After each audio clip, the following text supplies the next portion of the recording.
Bienvenue dans cette nouvelle vidéo et c'est une vidéo de bilan et déjà je vous invite peut-être à regarder dans votre année 2022 les raisons de louange et de gratitude puisque je veux dire la louange nous donne la joie de revivre une deuxième fois toutes les bonnes choses qui se sont passées et ensuite elle nous rapproche de Dieu. Je recevais comme phrase cette semaine, et je pense que cela résumait assez bien l'année, là où j'avais d'ailleurs demandé du renouvellement en début d'année, eh bien je recevais ce psaume 71 verset 20, dont je vais lire la version anglaise qui me semble plus parlante que la version française. You have allowed me to suffer much hardship, but you will restore me to even greater honor.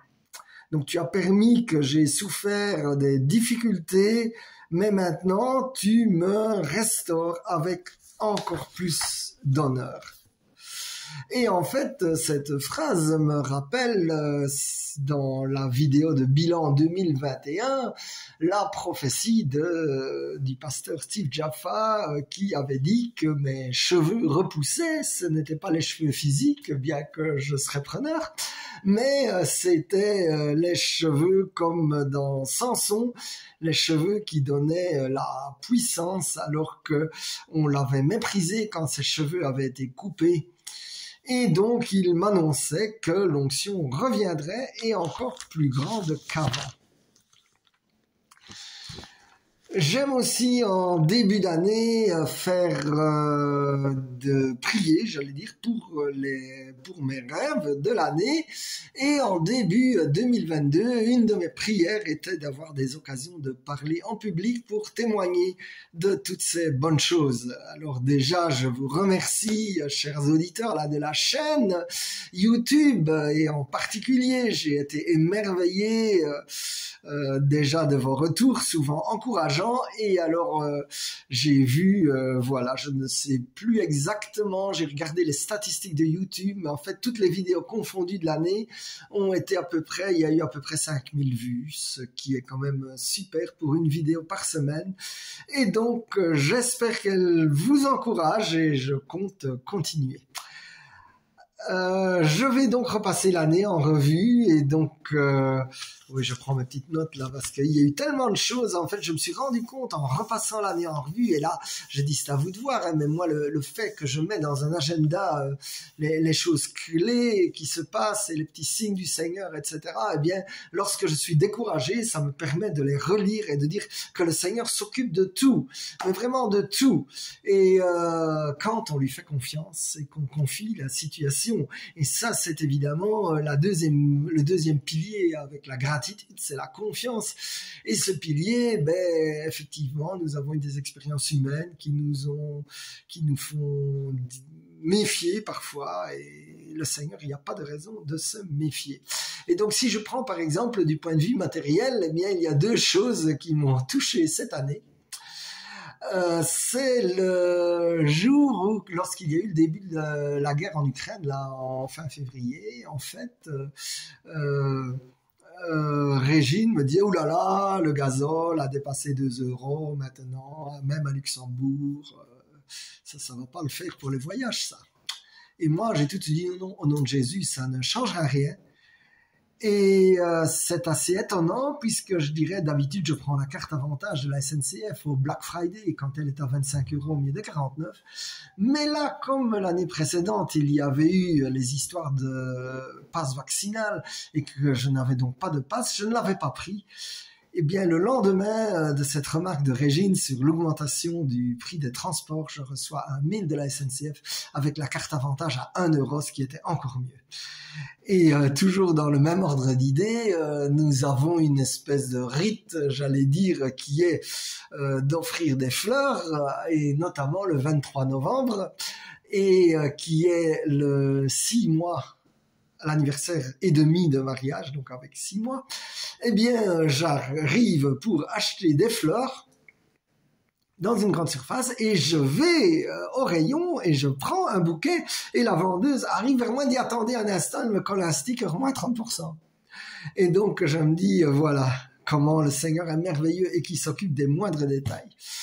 Et malgré ça, c'est toujours le combat pour faire confiance. Et je l'ai vu en début d'année avec les histoires de passe vaccinal.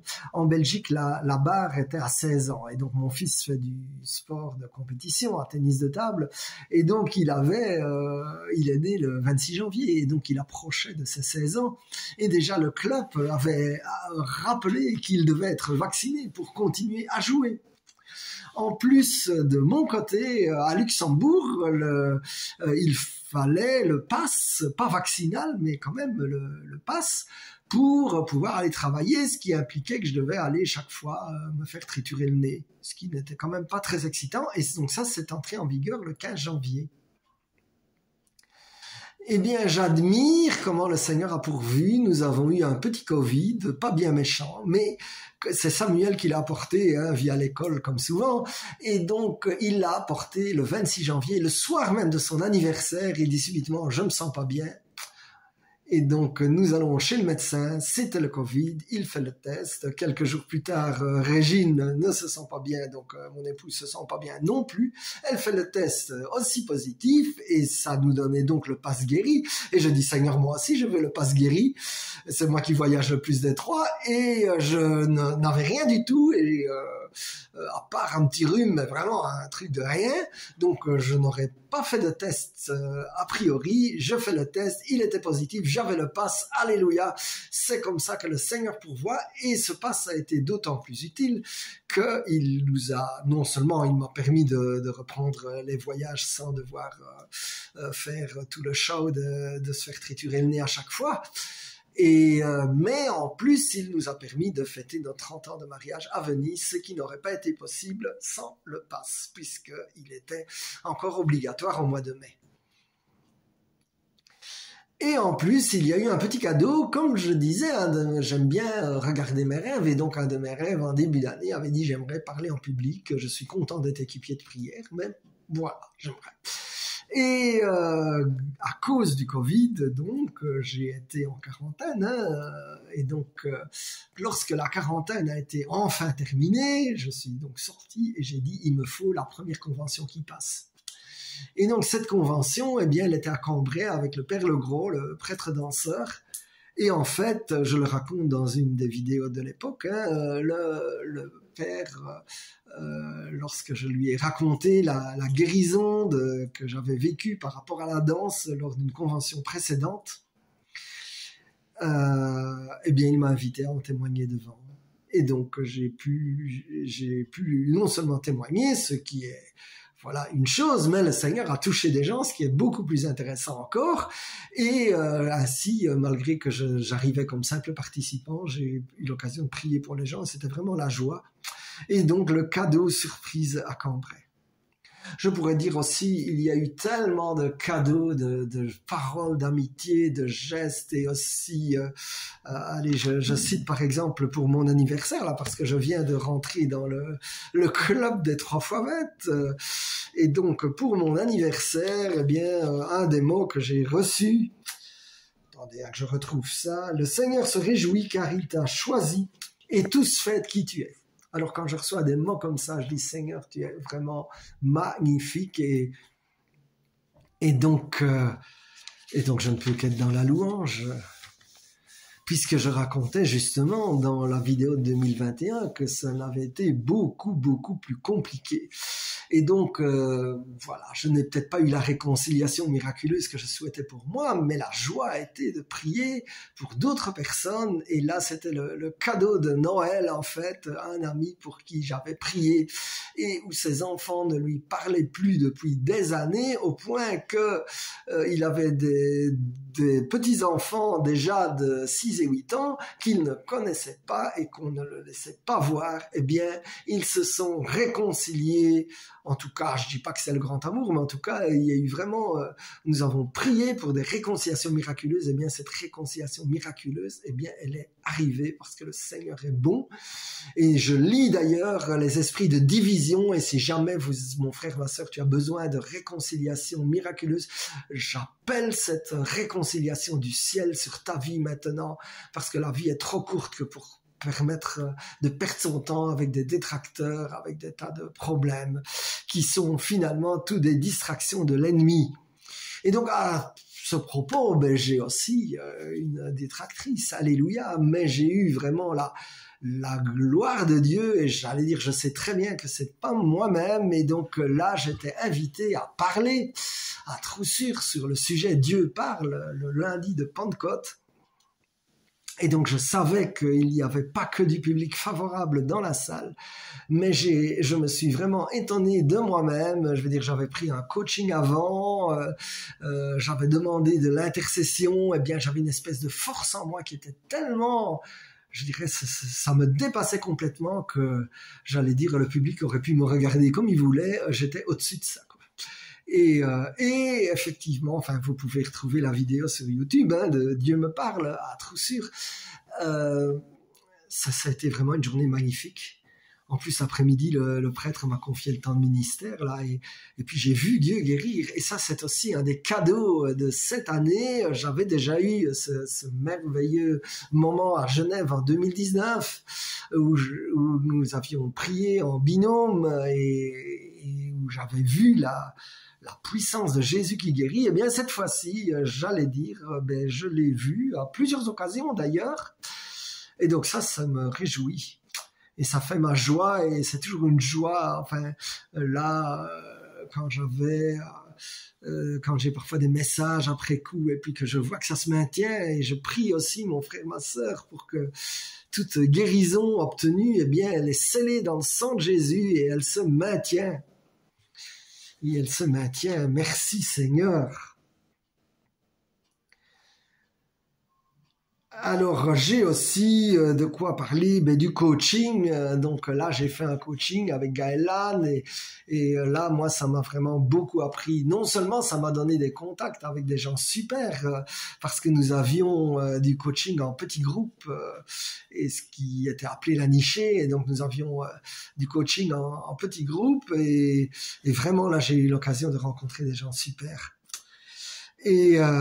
Et en plus de ça, des gens aussi qui m'ont apporté du support, et ça, c'est toujours très... Je suis plein de gratitude pour ça. Oui, je crois, voilà. Et donc, la coach, eh bien, elle m'a vraiment... sorti plusieurs phrases d'ailleurs qui m'ont percuté. Et là, si je prends par exemple une phrase qui m'a beaucoup éclairé sur le cercle, le triangle infernal là, de victime, bourreau, sauveur, le triangle de Cartman, et qui est exactement dans les regrets. Il y a exactement ce triangle, donc parce que j'avais parlé la dynamique, qui m'avait rejeté toutes les responsabilités du fait que la relation ne marchait plus. Et donc ça, c'est la victime qui demande un sauveur. Et donc à partir du moment où je prends tout, je deviens le sauveur, mais je deviens en même temps mon propre persécuteur. Puisque, je veux dire, moi, je dis, j'aurais dû faire ceci, j'aurais dû faire cela, tout ce genre de choses qui ne viennent pas de Dieu. Il y a encore des progrès à faire, bien sûr, mais je ne suis pas ici pour me plaindre et pour raconter. J'ai par exemple vu, et peut-être que ça te parlera, il y a eu une convention où, d'ailleurs c'est la vidéo qui a eu un succès fou, là, sur la colère rentrée. Et donc, il y a une vidéo, enfin, avant cette vidéo, j'ai eu un coaching là-dessus, mais aussi j'ai eu une session à Paris Tout est possible, où le pasteur qui parlait m'a demandé de rugir justement sur toute cette colère. Eh bien, j'arrivais pas à le faire, quoi. Et c'est ça qui m'a d'ailleurs interpellé, et que donc je dis, tiens, un coaching serait intéressant là-dessus. Et donc, moi, évidemment, là aussi, la coach, avec sa fameuse phrase que quand vous êtes dans la colère rentrée, quelque part, vous ouvrez la porte à ce que la situation se reproduisent, puisque l'autre, dans le pire des cas, il sait même pas que vous êtes en colère, et s'il sait que vous êtes en colère, comme il se passe rien, il n'a pas de raison de changer de stratégie. Et donc là aussi, cela a été quand même quelque chose de très édifiant. Et donc maintenant, j'essaye, dans la mesure du possible en tout cas, de déjà dire les choses, même si elles sont désagréables, à dire. J'essaye bien sûr de mettre des formes et du tact, mais voilà, j'essaye aussi de me préparer à l'avance pour justement ne pas être pris par surprise. Parce que là, par exemple, j'ai vu que quand je suis pris par surprise devant, par exemple, une prise de parole en public, il y a encore des progrès à faire. Mais quand je sais me préparer, je dis waouh, c'était vraiment super. Et donc là, moi, ça me fait penser à une chanson qui m'avait fort touché, à Noir le Fuselier avec Carlos Payan, et qui était ce que l'ennemi a voulu contre moi, Dieu l'a changé en bien. Et en fait, je me dis que même cette trahison, ce rejet, etc., c'est aussi ce qui me donne de la compassion. Et je vous garantis que des gens qui ont été trahis et rejetés dans les écoutes de prière, c'est pas ça qui manque. Et donc, ça me donne une compassion, et ça fait aussi ma joie.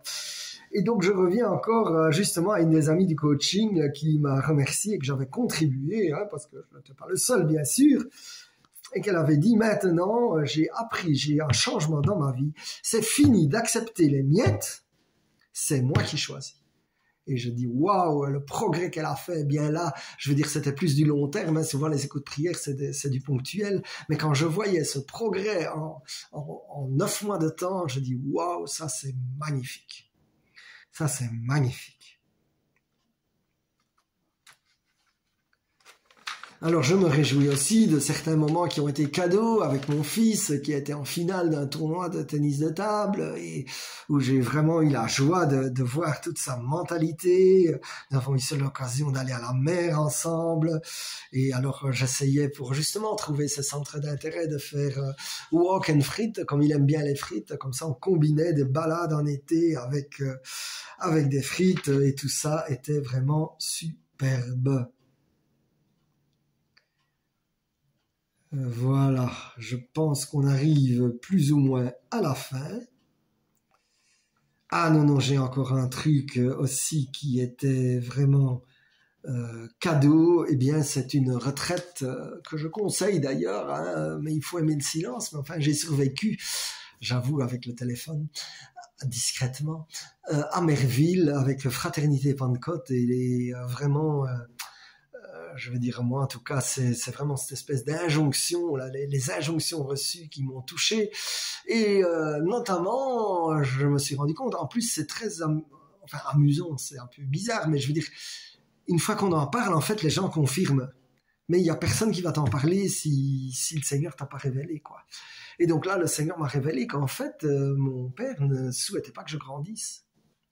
Et qu'il voulait que je reste petit garçon, entre guillemets, et dès que je voulais prendre de l'autonomie, j'avais une espèce de pression contre moi, et ma grande sœur l'a confirmé, parce que lorsque elle a voulu m'apprendre, justement, avoir plus d'autonomie, eh bien, il y avait aussi une espèce de pression contre elle, où on lui disait qu'elle allait me dévergonder. Et donc ça, c'est une des injonctions pourries dans laquelle je renonce. Et mon frère, ma sœur, si tu as des injonctions pourries qui parfois sont bien cachées, eh bien, tu y renonces. Et puis avec Jésus, les choses vont changer. Alors avec Jésus, tu as ta part à faire, bien sûr. Alors il y a encore eu un petit cadeau sur YouTube, en fait, exactement comme Steve Jaffa avait eu en 2021 cette prophétie sur moi. Eh bien, il y a eu un message de Paris Tout est possible en septembre par YouTube. Et à un moment, Carlos Payan dit un truc qui ne tient pas debout a priori. C'est, tu es en train de lire un livre et à la page 23, il y a un message de Dieu pour toi. Alors je lis le livre qui était Joel Osteen. Et le message de la page 23, qui en plus n'est qu'un paragraphe, donc c'est assez facile, même lorsque les circonstances ne sont pas favorables, ne vous laissez pas abattre, gardez votre esprit fixé dans la bonne direction. Si vous faites votre part en contemplant continuellement la bonté de Dieu, en vivant dans la foi et l'attente active, Dieu va vous amener dans des endroits dont vous n'avez jamais rêvé et vous vivrez à un niveau que vous n'avez jamais osé imaginer auparavant. Alors moi je dis, waouh Seigneur, ça c'est une prophétie que je prends. Et alors là j'en ai déjà un petit hors d'œuvre en 2023 et merci Seigneur et je remercie CTM Alsace de m'avoir invité à témoigner le 3 mars et cela fait ma joie. Et déjà je vois que le Seigneur, eh bien, il veut bénir son peuple. Mon frère, ma sœur, le Seigneur veut te bénir. C'est pour ça que je te souhaite tout le meilleur pour 2023. Je te souhaite santé. D'ailleurs, je le souhaite à moi aussi et j'ordonne à mon corps de s'aligner à l'œuvre de la croix. Nous verrons en janvier les examens médicaux et ce qu'ils raconteront, mais je déclare in Jesus' name qu'ils raconteront des bonnes nouvelles et que je pourrai vous témoigner tout ça. Mon frère, ma sœur, je te souhaite aussi une bonne santé et des moments de gratitude, de onction, de présence de Dieu, de foi, afin que, justement, comme le dit le livre dans la page 23, tu atteignes des niveaux dont tu n'avais même pas osé imaginer auparavant. Dans le nom de Jésus, amen, amen, amen, sois béni.